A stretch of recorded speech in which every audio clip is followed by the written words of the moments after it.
Welcome everyone. आज हम पढ़ने वाले हैं फोटॉन क्या होता है। ये हमारा लेक्चर नंबर 2 होने वाला है, dual nature of radiation and matter, class 12th physics के रिलेटेड। ठीक है, तो उससे पहले हम देखते हैं कि लेक्चर 1 में हमने क्या सीखा। ठीक है, तो उसमें हमने देखा कि रेडिएशन एंड मैटर दोनों ड्यूअल नेचर शो करते हैं, और हमने देखा कि इलेक्ट्रॉन क्या होता है, फ्री इलेक्ट्रॉन क्या होता है, और उसमें हमने देखा कि एक मेटल में ये फ्री इलेक्ट्रॉन किस तरीके से होता है। हमने उसके अलावा देखा वर्क फंक्शन क्या चीज होता है, पोटेंशियल बैरियर जैसी चीजें हमने देखा, और हमने देखा कि हमने इलेक्ट्रॉन को कैसे इमिट करना है किसी मेटल सरफेस से, उसके कुछ टाइप्स देखे। चलो आप स्टार्ट करते हैं लेक्चर नंबर 2। अपना नोटबुक और पेन उठाइए और अपनी नोट्स साथ साथ में प्रिपेयर करते जाइए। ठीक, तो स्टार्ट करते हैं हम अपना टॉपिक, फोटॉन क्या होता है, what is a photon. Important topic है ये, एंट्रेंस पर्सपेक्टिव के रिलेटेड, तो उस हिसाब से इसमें से क्वेश्चन आ ही जाता है। ठीक है, बोर्ड के रिलेटेड इसमें क्वेश्चन नहीं पूछा जाता, लेकिन एंट्रेंस एग्जाम्स में से इसमें क्वेश्चन आने की ज्यादा प्रोबेबिलिटी रहती है। ओके, तो अब देखते हैं हमारा फोटॉन क्या होता है। तो हम देखेंगे photons are the energy packets emitted from the source of radiation,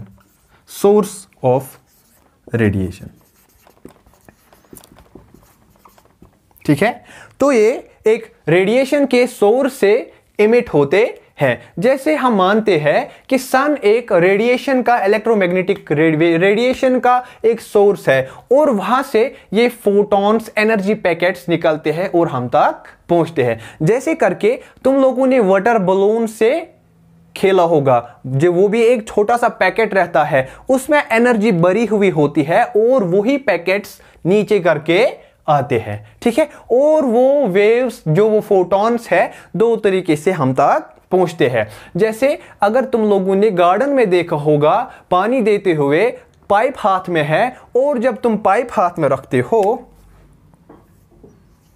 ये सपोज पाइप है, इसमें से पानी ऐसे करके कंटिन्यूअस फ्लो निकल सकता है। ठीक है, या तुम ऐसे करके भी, अगर ये कोई रेडिएशन का सोर्स है, इसमें से ऐसे करके वाटर बलून्स या एनर्जी पैकेट्स नीचे करके डायरेक्ट आ सकते हैं। ये हो गया डिस्क्रीट फ्लो, और ये हो गया कंटिन्यूअस फ्लो। ये दोनों तरीके से, दैट मीन्स ये यहां पे करेगा ट्रीट एज पार्टिकल, और यहां पे ट्रीट करेगा एज वेव। इतना समझ आना चाहिए। ठीक है ना। ये तो इस तरीके से आपने दिमाग में रख लिया कि जो ये फोटॉन्स होते हैं, ये एनर्जी पैकेट्स होते हैं जो इमिट होते हैं किसी रेडिएशन के सोर्स से। जैसे हमारा सन है, वहां से हम तक फोटॉन्स आते हैं। ठीक है, अब हम बात करते हैं कि ये जो ये फोटॉन्स है, इनमें क्या क्या फीचर्स होते हैं, फोटॉन्स के क्या क्या खासियतें होती है। चलो स्टार्ट करते हैं।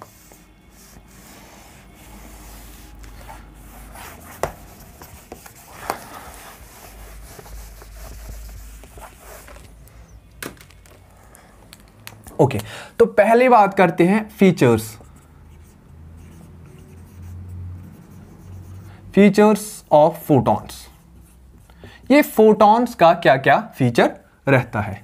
ठीक है, तो पहला बात करते हैं हम, जो ये फोटॉन होता है एक्चुअल में लाइट ही होता है, तो इसकी स्पीड के बारे में बात करते हैं। जो ये फोटॉन होता है, ये स्पीड ऑफ लाइट से हम तक पहुंचता है। तो हम लिखेंगे photons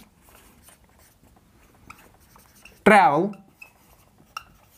with the speed of light, with the speed of light। ठीक है, फोटॉन्स स्पीड ऑफ लाइट से ट्रेवल करते हैं। दैट मीन्स 3 × 10⁸ मीटर पर सेकेंड, इतने मीटर फोटॉन्स 1 सेकेंड में ट्रेवल करता है। ओके, उसके बाद हम बात करते हैं फोटोन की एनर्जी के बारे में, ठीक है। Energy of photon, energy of photon, energy of photon, जो एनर्जी ऑफ फोटोन रहती है मैथमेटिकली वो E is equal to h nu से हम लिखते हैं, ठीक है। मैथमेटिकली हम E is equal to h nu से एनर्जी ऑफ फोटोन को डिनोट करते हैं, ठीक है। वेयर जो ये H है, यहां पे लिखूंगा मैं, जो H है ये है प्लैंक्स कांस्टेंट, प्लैंक्स कांस्टेंट, जिसका वैल्यू होता है 6.6 into 10 to the power -34 joule second, ठीक है यहां तक। उसके बाद जो ये न्यू होता है ये हो गया फ्रीक्वेंसी, ठीक है। जो लाइट आती है उसका कोई पर्टिकुलर फ्रीक्वेंसी रहता होगा और ये वही फ्रीक्वेंसी होता है, ठीक है यहां पे। ओके, तो अब इसी चीज को मैं लिखूंगा E is equal to H c upon lambda. कहां से लाया मैंने ये, मुझको पता होता है जो फ्रीक्वेंसी होता है वो होता है C upon lambda, where C is speed of the light और लैम्डा क्या है, ये जो ये लैम्डा है ये वेव लेंथ होता है लाइट का, ठीक है, मतलब उस फोटोन का। ओके, यहां तक आपने ध्यान रख लिया और इसी चीज को मैं लिख लूं एच सी न्यू बार, ठीक है ये। और ये न्यू बार क्या चीज है, मैं ऐसे लिखूंगा, इंप्लाइज ये एक formula E is equal to H C nu bar, ठीक है। ये दूसरा फॉर्मूला, ये जो ये न्यू बार है, ये जो ये न्यू बार है इसको हम बोलते हैं वेव नंबर, वेव नंबर, ठीक है। इसके ऊपर ये बार है, ठीक है यहां पे। ओके, तो यहां पे आप ध्यान रखिएगा जो ये न्यू होता है, जो ये C अपॉन लैम्डा होता है, सॉरी जो ये 1 अपॉन लैम्डा होता है ये होता है new bar, that means wave number. जब आप आगे जाके लेक्चर्स पढ़ोगे, आगे आने वाले चैप्टर्स दैट मीन्स न्यूक्लियर और एटॉमिक फिजिक्स में जब आप जाओगे तब वहां पे आपका energy in terms of wave number देखा जाएगा आपसे, तो वहां पे इसलिए आदत रही थोड़ी सी, इसलिए हम एनर्जी को in terms of wave number भी लिख सकते हैं, ठीक है। ओके, मतलब आहिस्ता आहिस्ता आपकी फॉर्मूलाज ऐड होती जा रही हैं, आपको ये सारी फॉर्मूलाज पर्टिकुलर एग्जाम को क्वालिफाई करने के लिए रटने ही पड़ेंगे। नॉर्मली आपने E is equal to h nu को याद रखना है, इसी से सारी फॉर्मूलाज जनरेट होती है, ठीक है। ओके, उसके बाद बात करते हैं, तो हम ऐसे कह सकते हैं कि अगर देखो यहां पे E is equal to h nu, ठीक है, लाइट वहां से निकली, फोटोन वहां से निकली, उसका कोई पर्टिकुलर फ्रीक्वेंसी रहेगा, या हम ऐसे करके लिखेंगे E is equal to H c upon lambda, that means इसका वेव लेंथ लैम्डा होगा, वो भी कोई पर्टिकुलर ही रहेगा, दैट मीन्स हर फोटोन का एक डेफिनेट अमाउंट ऑफ एनर्जी रहेगा। इसमें और ज्यादा मैं थोड़ा ऐड करने वाला हूं, वो आप ध्यान में रखिएगा।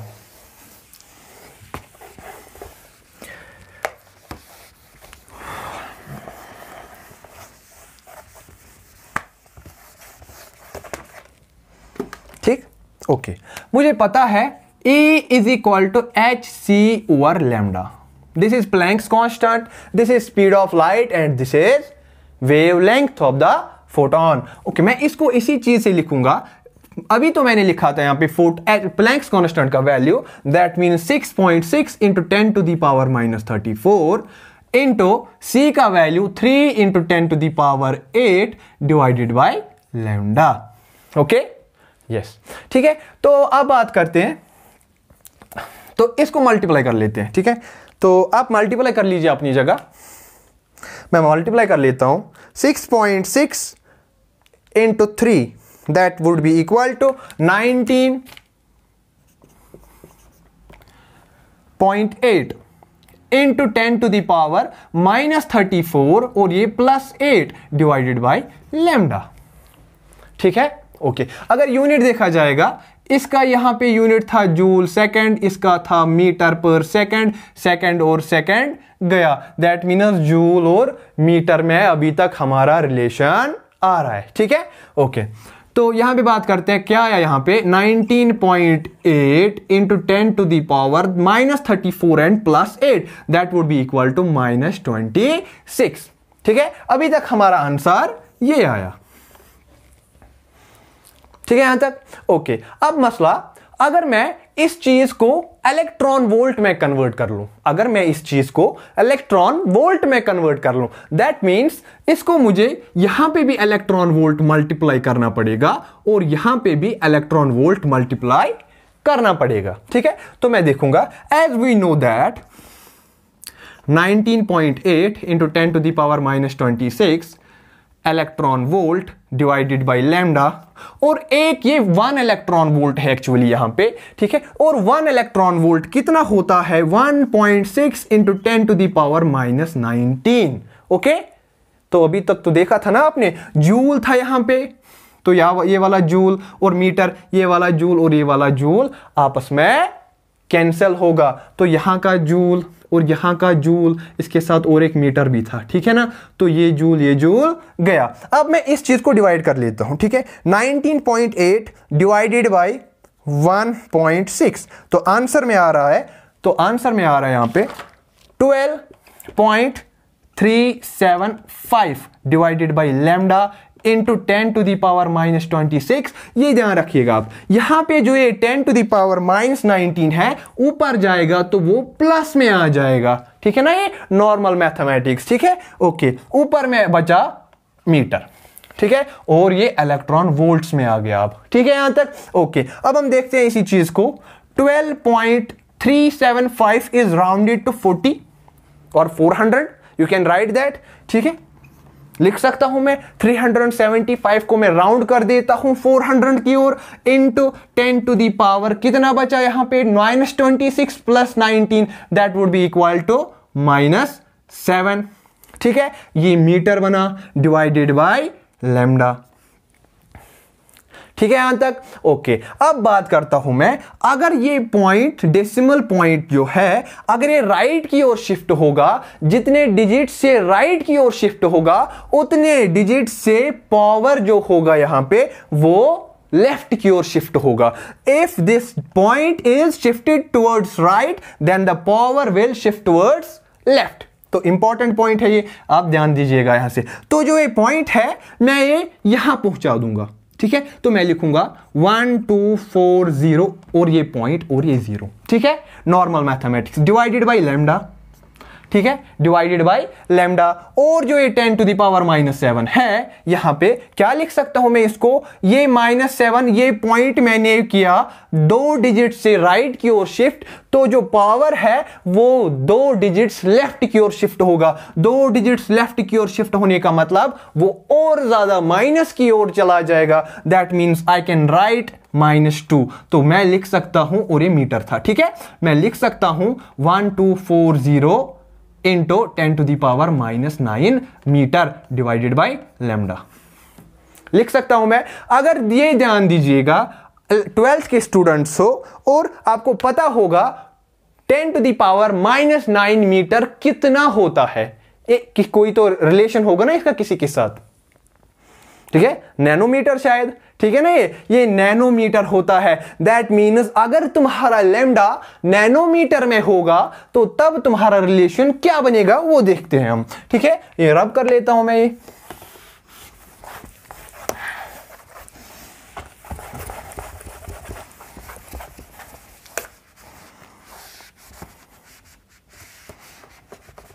ओके, अब देखिए 1240 would be equal A would be implies A would be equal 1240, ठीक है, डिवाइडेड बाय लैम्डा। अगर ये लैम्डा नैनोमीटर में होगा तब ये 10 टू दी पावर -9 उसके साथ कैंसिल होगा, और तुमको ये वाला रिलेशन रट लेना है पक्का। इस वाले क्वेश्चन पे आईआईटी जैम तक के एग्जाम्स में क्वेश्चन आ ही जाता है। इवन नीट के एग्जाम्स में आपको हेल्प करेगा, जेईई मेंस, आईआईटी एग्जाम्स में, आईआईटी जैम में आपको ये फॉर्मूला यूज होगा। बहुत ही हेल्पफुल फॉर्मूला है ये, स्टार फॉर्मूला। ठीक है, याद रख लीजिएगा आप इसको। ठीक है, अगर इस चीज को अगर मैं यहां पे लिख लेता हूं, ठीक है, मेरा ये एक्चुअल में 1240.0 into 10 to the power -9 divided by lambda.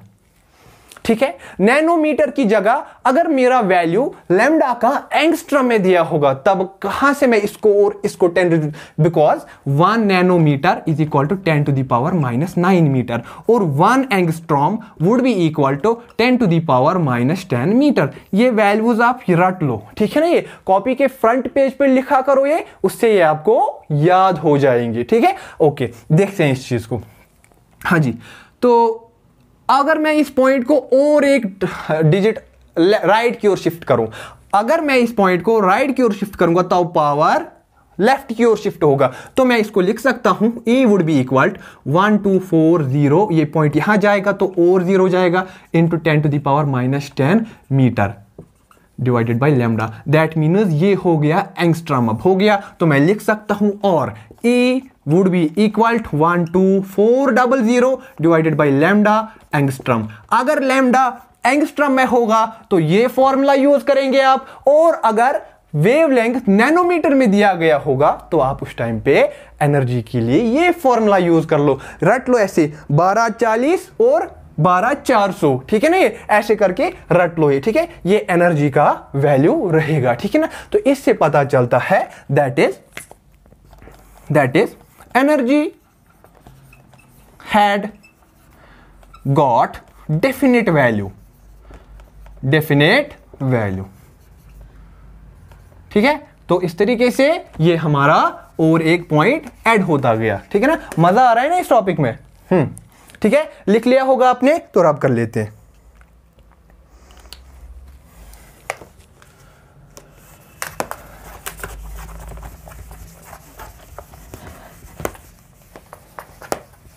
ठीक है, अब और एक पॉइंट जाते हैं, आगे जाते हैं।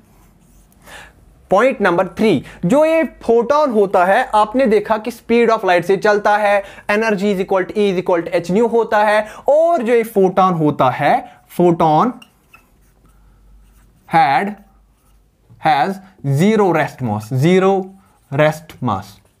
इसका मतलब ये हो गया कि फोटोन रेस्ट पे एग्जिस्ट ही नहीं करेगा। That is photon never exist at rest, ठीक है। जो ये वाला पॉइंट है ना, photon never exist at rest, ये जेई मेंस का क्वेश्चन आया हुआ है। प्रीवियस ईयर के क्वेश्चन उठा के देखो, उसमें से आपको ये वाला क्वेश्चन मिलेगा ही, ठीक है। ओके, आगे जाते हैं। अब लेकिन बहुत सारे स्टूडेंट्स के दिमाग में ये होगा, कैसे मान लूं मैं, ये कैसे मान लेंगे कि फोटोन का रेस्ट मास 0 होगा? कोई पार्टिकल है और उसका मास ही नहीं है जब वो रुकेगा, कैसे हो सकता है? चलो इसी को प्रूव करते हैं हम, ठीक है।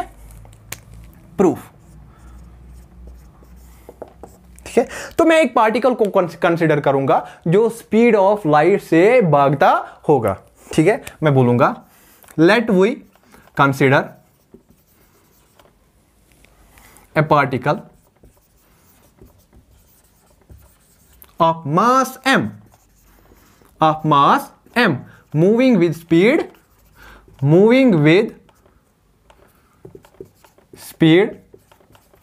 c, ठीक है। दैट मीन्स कोई पार्टिकल है, उसका मास m है और घूम रहा है, वो भाग रहा है स्पीड c से। That means 3 × 10 to the power 8 metre पर second. As we know m is equal to gamma m naught, ठीक है। ये गामा याद रखिएगा। गामा कितना होता है? 1 divided by √1 - v² upon c², ठीक है ना। ये जब आप रिलेटिविटी पढ़ोगे तब ये टर्म्स आपको और अच्छे से समझ में आ जाएगी, ठीक है ना। दैट मीन्स जो ये ऐसे में लिखूंगा, जो ये वाला है, इसको बोलते हैं हम रेस्ट मास, और इस चीज को बोलते हैं मूविंग मास।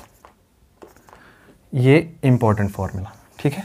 देखो, और ये जो सारा किस्सा है ये रिलेटिव मास कहलाएगा, ठीक है ना। ये जब उसका फोटोन का मास ही नहीं है तो हम उसका रिलेटिव मास देखते हैं, ठीक है। अब और आगे जाते हैं।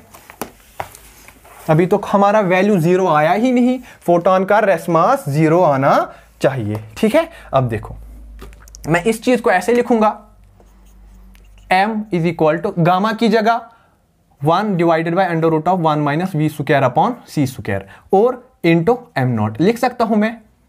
इंप्लाइज ये डिवाइड में यहां जाएगा, मल्टीप्लाई में मैं लिखूंगा m into under root of 1 minus v square upon c square, ठीक है, is equal to m naught. मगर हमको पता है जो ये पार्टिकल था जिसका वजन m था और घूम रहा था वो स्पीड c से, that means v is equal to c, यहां पे इंप्लाइज m इंटू 1 माइनस इस v की जगह मैं c स्क्वायर लिखूंगा और नीचे ऑलरेडी c स्क्वायर था, बिकॉज v तो c है ना, पार्टिकल जो है वो स्पीड ऑफ लाइट से भाग रहा है, दैट इज वाई, ठीक है, is equal to m naught. तो इंप्लाइज देखो ये और ये गया तो उसकी जगह 1 आया, implies m into under root of 1 minus 1, because ये c गया ये c गया तो 1 बचेगा, is equal to m naught. Implies m into 1 minus 1 0 is equal to m naught, implies m naught is equal to 0, ठीक है, हो गई तसल्ली, ठीक है ना। इस तरीके से तुम लोगों ने प्रूव कर दिया कि फोटोन का रेस्ट मास 0 है, ठीक है ना। ये मजा आ रहा है ना इसमें, ओके, तो आगे जाते हैं।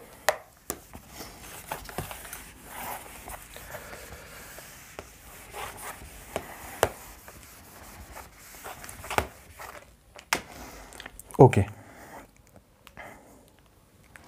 और एक पॉइंट, ठीक है। ये अब बात करते हैं फोटॉन्स का मोमेंटम और मास वगैरह और जो भी चीजें, जैसे आपको पता है E is equal to m c square, E is equal to m c square, क्या है ये रिलेशन, सबको पता होना चाहिए, आइंस्टाइन्स मास एनर्जी रिलेशन, ठीक है।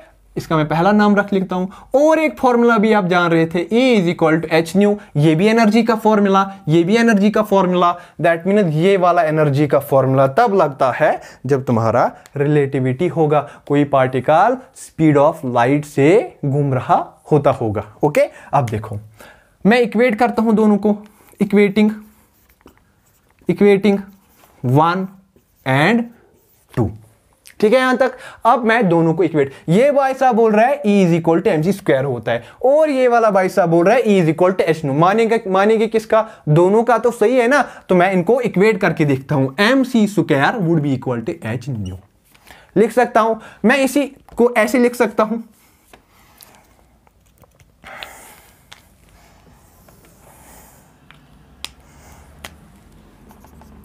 M c square is equal to H C nu जो होता है सी अपॉन लेमडा, ठीक है ना। ये कितना होता है भाई साहब, सी अपॉन लेमडा, ठीक, ये एक सी गया, implies M C is equal to H lambda C, H over lambda, ठीक है। लिख सकता हूं मैं M is equal to H upon lambda, लिख सकता हूं मैं यहां से, और ये सी यहां, ठीक है, ये लिख सकता हूं ना मैं इतना। नॉर्मली मैथमेटिक्स सिंपल है, जो ये मास है ना ये हो गया रिलेटिव मास, क्या हो गया, relative mass of photon. Photon का रिलेटिव मास होता है, रेस्ट मास नहीं होता है, ठीक है यहां तक, ओके।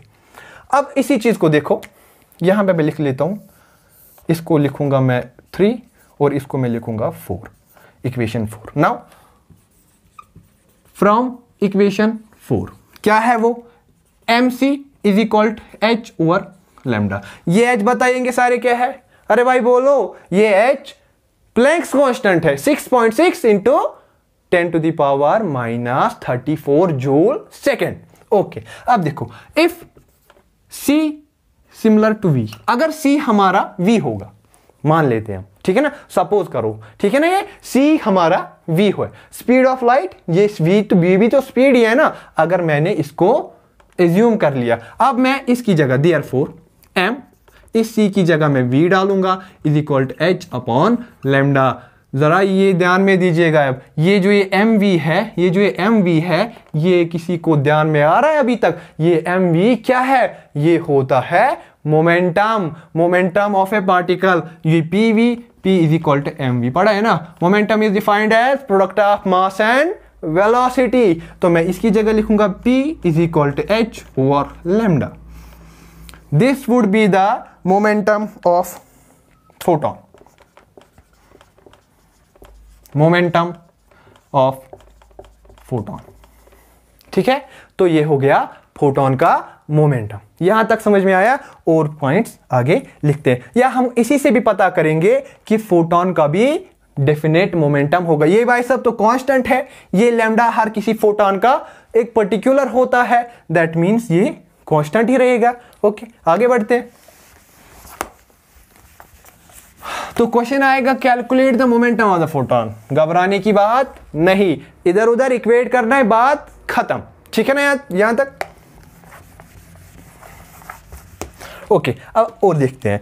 और एक बात बताता हूं मैं, जब फोटोन ऊपर से नीचे करके आता है, सन से यहां तक आता है, उसको बहुत सारे मीडियाज में से पास होना पड़ेगा। आपने पढ़ा होगा 10th क्लास में कि जब एक फोटोन, एक लाइट डिफरेंट मीडिया से पास करके आती है तो उससे वेवलेंथ डिफेक्ट होती है, फ्रीक्वेंसी पे नहीं। फ्रीक्वेंसी एक्चुअल में क्या होता है, जो सोर्स होता है, जो वहां से फ्रीक्वेंसी निकली वही रहेगी, लेकिन जो वेवलेंथ होता है उसको मीडियम डिटोरिएट करता है। दैट मीन्स अगर ऐसे करके वेव है, ये कभी कंप्रेस होगी, एक्सट्रैक्ट होगी, कंप्रेस होगी, depending upon the refractive index of the medium, वो उसी हिसाब से चेंज होती रहेगी।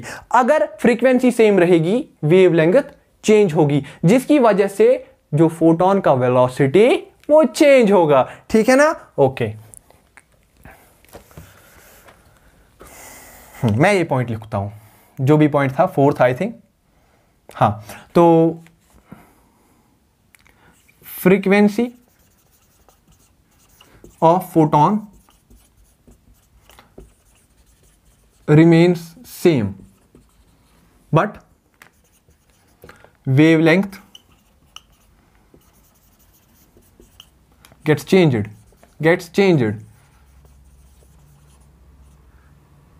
that will cause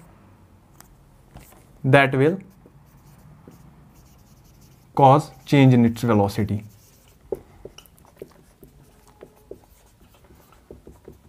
ठीक है, ऐसा समझ में आ गया। और एक पॉइंट लिख लेते हैं, जो फोटोन होता है ना भाई सब, फोटोन इज न्यूट्रल। तो अगर फोटोन इलेक्ट्रिक फील्ड में जाएगा या मैग्नेटिक फील्ड में जाएगा तो डिविएट नहीं होगा। ठीक है ना? तो मैं ऐसे लिखूंगा, photon is neutral, hence not deviated by electric field and magnetic field. ठीक है, इंपॉर्टेंट पॉइंट है, एंट्रेंस एग्जाम्स में आता रहता है ये वाला क्वेश्चन। ना ही फोटोन को डिफ्लेक्ट करेगा इलेक्ट्रिक फील्ड और ना ही ये मैग्नेटिक फील्ड से डिफ्लेक्ट होगा, बिकॉज ये न्यूट्रल है। ठीक है, ये इंपॉर्टेंट पॉइंट है। और एक पॉइंट में ध्यान में है मेरे में, और एक पॉइंट है, तो जो ये बता रहा है कि जो फोटोन होता है उसका एनर्जी कितना होता है, उसका एनर्जी भी इलेक्ट्रॉन वोल्ट में ही होता है। ठीक है, एनर्जी ऑफ फोटोन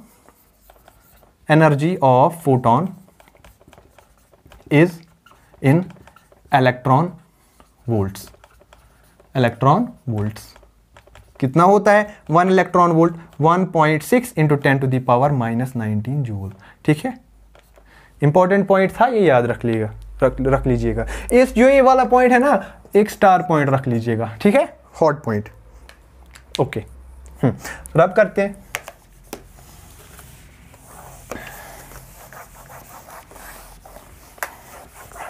और एक पॉइंट, ठीक है, जो फोटोन होता है, जब ये एक मटेरियल पार्टिकल से जब फोटोन होता है, जब ये एक मटेरियल पार्टिकल से कोलिजन करता है,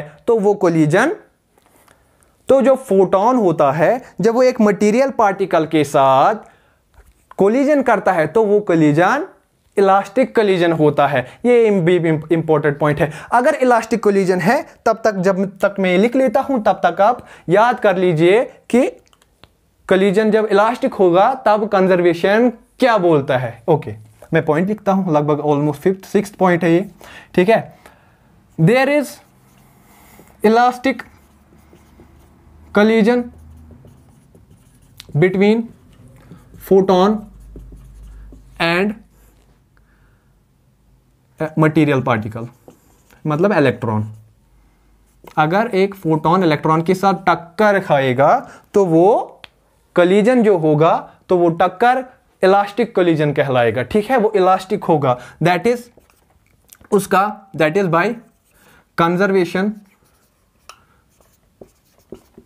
laws, that is by conservation laws we say जो इसका मोमेंटम पहला होगा वो ही लास्ट में होगा, और जो इसका काइनेटिक एनर्जी इनिशियली होगा वो ही इसका काइनेटिक एनर्जी फाइनली होगा। इंपॉर्टेंट पॉइंट है, आईआईटी तक के एग्जाम्स में ये पॉइंट्स यूज होते हैं। दैट मीन्स अगर कोलिजन इलास्टिक है, ना ही फोटॉन बिगड़ेगा ना ही काइनेटिक एनर्जी बिगड़ेगा। जो पहला सिस्टम का पहला होगा मोमेंटम वही लास्ट में होगा कोलिजन के बाद, और उसी तरीके से काइनेटिक एनर्जी जो पहले काइनेटिक एनर्जी होगी वही लास्ट में भी काइनेटिक एनर्जी होगी। ये हो गया फोटॉन्स के रिलेटेड सारा। अभी हम बात करेंगे एक प्रीवियस ईयर में जो हाल में ही 2021 में आया हुआ क्वेश्चन है वो डिस्कस करते हैं। तो क्वेश्चन ये रहा कि अगर तुम्हारे पास दो फोटॉन्स है, ये 2021 में आया हुआ है, हाल में ही जो जेईई का एग्जाम हुआ है उसमें जो क्वेश्चन आया हुआ है कि स्टेटमेंट 1 दिया गया है, दो फोटॉन्स है और उनका लीनियर मोमेंटा इक्वल है और उनके वेवलेंथ्स भी इक्वल है। क्या ये स्टेटमेंट सही है? और दूसरा स्टेटमेंट देखो, if wavelength of photon is decreased, अगर वेवलेंथ को कम करेंगे तो एनर्जी भी कम होगी। क्या ये ऑप्शन सही है? जरा हम देख लेते हैं। ठीक है, पहले हम इसी को देख ले। यहां पे एक पॉइंट है, यहां पे लीनियर मोमेंटा। ये क्या चीज होता है ये लीनियर मोमेंटा? मैं आपको बताऊंगा। मोमेंटा तो सबको पता है, पी ये क्या है? मोमेंटम। लेकिन जो ये मोमेंटम होता है ये कोऑर्डिनेट एक्सिस की जो 3 एक्सिस होती है, एक्स वाई जेड, ठीक है, ये तीनों एक्सिस में डिस्ट्रीब्यूट होता है। दैट मींस यहां से पी एक्स होगा, यहां से पी वाई होगा और यहां से पी जेड होगा, और इस एक को बोलते हैं लीनियर मोमेंटा। और तीनों को मिला के P is equal to p x plus p y plus p z मिला के ये टोटल मोमेंटा बनता है। पॉइंट क्लियर हो गया? ओके, अब देखिए, लिखिएगा आप, we know P is equal to h over lambda, as P is equal to h over lambda.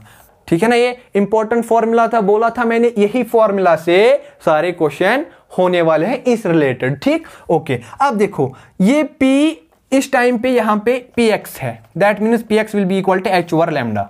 ठीक है, और Py जो होगा एच ओवर लैम्डा। ठीक है, तो क्या बोल रहा है, अगर दो फोटॉन्स का लीनियर मोमेंटा इक्वल है, Px और Py सेम है, तो उनका वेवलेंथ सेम होगा, ऑब्वियसली सेम होगा, बिकॉज दिस इज कांस्टेंट और ये वेवलेंथ और ये वेवलेंथ सेम है। अगर ये सेम, ये और ये सेम, तो वेवलेंथ और वेवलेंथ सेम होंगे। दैट मीन्स ऑप्शन जो स्टेटमेंट 1 है वो बिल्कुल 100% सही है।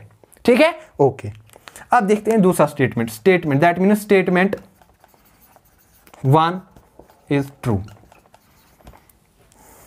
ठीक है यहां तक? ओके, ये लिखिएगा आप। अब दूसरा स्टेटमेंट देखते हैं। देखो, E अब एनर्जी की बात कर रहा है यहां पे, E is equal to h nu is equal to H c over lambda. That means E is equal to H c over lambda. ठीक है, अगर ये डिक्रीज होगा तो वैल्यू यहां पे बड़ा आएगा। दैट मीन्स अगर ये छोटा होगा तो न्यूमरेटर जो पूरा होगा ये बड़ा वैल्यू आएगा। अगर ये बढ़ेगा, इंक्रीज करेगा, तो ये सारा वैल्यू डिक्रीज करेगा, दैट मीन्स ई डिक्रीज करेगा। लेकिन क्वेश्चन क्या बोल रहा है, हमारा वेवलेंथ डिक्रीज कर रहा है, दिस डिक्रीजेस। तो इससे मतलब है अगर ये डिक्रीज करेगा ये इंक्रीज करेगा, because E is inversely proportional to lambda. Inversely relation क्या कहती है आपको, अगर ये बढ़ेगा तो ये ऑब्वियसली घटेगा। अरे भाई बोलो क्या, अगर ये घटेगा और ये बढ़ना चाहिए, इनवर्स रिलेशन है इन दोनों में। लेकिन हमारा स्टेटमेंट तो उल्टा ही कुछ बोल रहा है। दैट मीन्स कि लैम्डा घटेगा, एनर्जी भी घटेगा। अरे भाई साहब कैसे घटेगा, इनका तो इनवर्स रिलेशन है, अगर ये घटेगा तो ये बढ़ेगा। That means statement 2 is false. ठीक है ना, ऑप्शन जो होगा उसी अकॉर्डिंग आप इसका आंसर दोगे। तो इस तरीके से हमारा आज का लेक्चर खत्म हो गया, लेक्चर 2 एंड हो गया। तो मिलते हैं नेक्स्ट लेक्चर में और ज्यादा एनर्जी के साथ, तब तक आप सारा प्रिपेयर करते रहिए और नोट्स बनाते रहिए। जो भी क्वेश्चंस आप सामने आते हैं, जो भी आपके पास मॉड्यूल्स होंगे या कोई क्वेश्चन बुक होगा, उससे देखिए क्वेश्चंस किस तरीके से इस टॉपिक से क्वेश्चन आते हैं और क्वेश्चंस करते जाइए। मिलते हैं अगले लेक्चर में, तब तक आप खूब अच्छे से इसमें ध्यान से पढ़िए।